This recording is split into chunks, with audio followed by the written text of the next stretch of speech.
first off, congratulations. Interesting game. Your impression of, first off, let's talk about the second quarter, because that's kind of where your team kind of found their life again. Yeah, I mean, heck of a defensive battle, right? A 1-point game under 100, 90-91.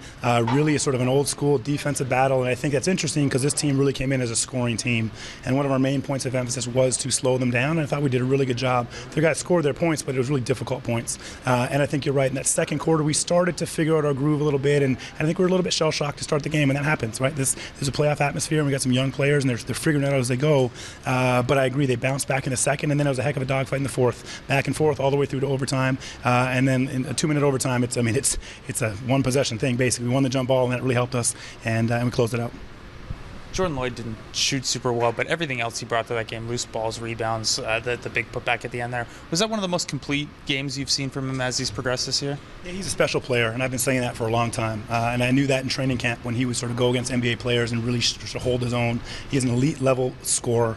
But what I've been impressed with most is, one, his vision, his ability to pass the ball and see things. But then it's this tenacious sort of this drive he brings to the basketball game to hunt down the loose ball, to get the extra effort, to take a charge and get 15 rebounds or something today. Just super elite in all the little things, right? And that's a special skill. Not many players can do all the little things as well as he does. And I'm really proud of him specifically that he gets another game here now and another playoff performance to further his career.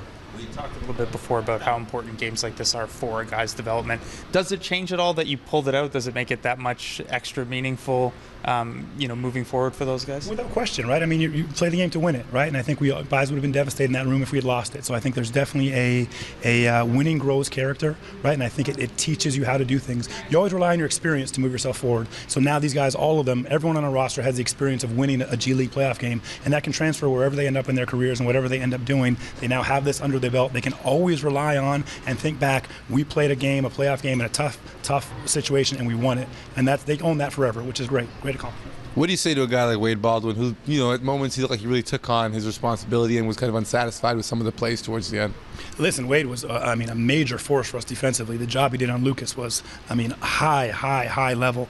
And I think it shows he was out for a week, and sort of offensively just kind of find his rhythm and his groove, and he had one practice back with us. So sort of the offensive side was somewhat expected in sort of some of what he did. But listen, his force downhill and his ability to defend is really at a high level. As he continues to get his groove back with us, I'm really excited for the next game and sort of more practice time with us and moving his game forward too. Again, I think for all of our players, they're all trying to go somewhere. You look at Wade Baldwin, where he wants to go in his career. Having a good playoff appearance is really important for him. So I'm excited for the next game with him too. The first quarter got kind of worse as it went along.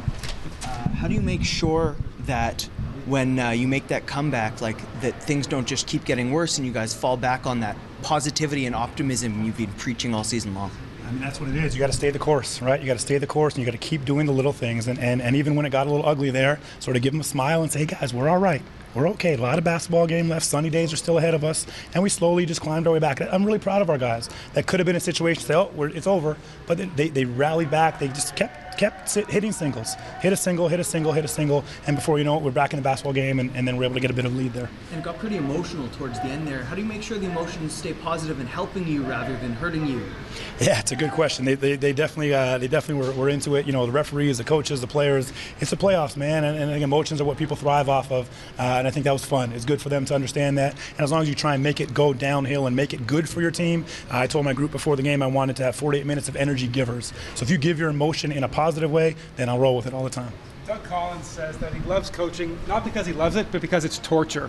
He's in love with the torture. In your first playoff game, did you have fun, or was there torture in there as well? I had some moments when I enjoyed it. I could break a smile a few times, just kind of watch what's happening and sort of get some perspective out of it. But there was definitely a lot of torture that was occurring as well. A tough game like that is test your mettle, right? Test your composure, test your basketball IQ to figure out what you can find and what works, and putting your players in positions to win and to succeed. And that's a continued learning process for me.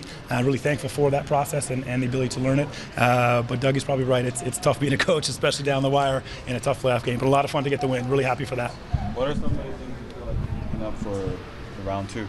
Yeah, really good question. I think we'll study the film to really answer that question. But I think our start needs to be better, and hopefully that will be with sort of getting the first one under our belt.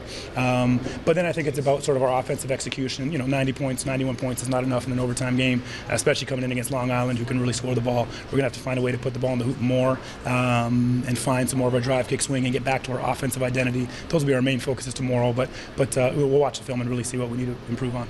42 minutes for Jordan, 43 for Chris. I mean, those are the top guys. Obviously, they're going to get a lion's share of the workload here, but was that the plan to give them that much action, or did it sort of develop out of a necessity being such a close game here? Yeah, I mean, we knew we were going to go 8 or 9. That was sort of our plan going into the game. That's sort of a pretty standard playoff rotation, and we knew that those guys would be big minutes. We got foul trouble a lot early, and we were kind of worried there what we're going to do, but they managed to play with fouls, which is good on them. Play composure that way is important, right? Wade Baldwin, 2 quick ones, and it could have taken him out of the game, but I left him in there and gave him the chance, and he didn't foul anymore for a little while anyway. But I think that they're a little tired. I'll give them the day off tomorrow, and we'll just watch some film. But this is what they do, right? And I think this is what they get paid to do. And you play basketball, you play big minutes, and you come up with a win is awesome for them.